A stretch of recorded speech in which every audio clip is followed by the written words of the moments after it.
नागपूरच्या भांडेवाडी पोलीस ठाण्याअंतर्गत गुरुवारी रात्री एका कुख्यात गुन्हेगाराची निर्घृणपणे हत्या करण्यात आली।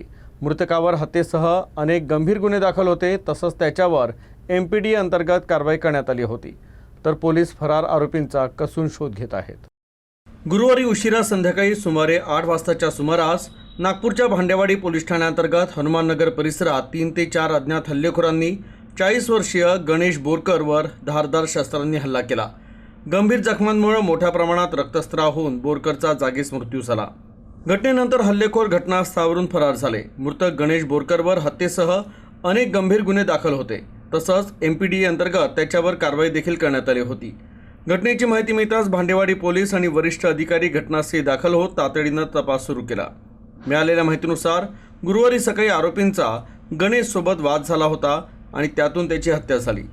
पोलिसांनी घटनास्थळाच्या आजूबाजूच्या परिसरातील CCTV फुटेज तपासण्यास सुरुवात केली असून प्रत्यक्षदर्शींचे जबाब आणि इतर तांत्रिक पुराव्यांच्या आधारे फरार आरोपींचा तीव्रतेने शोध घेण्यात येत आहे।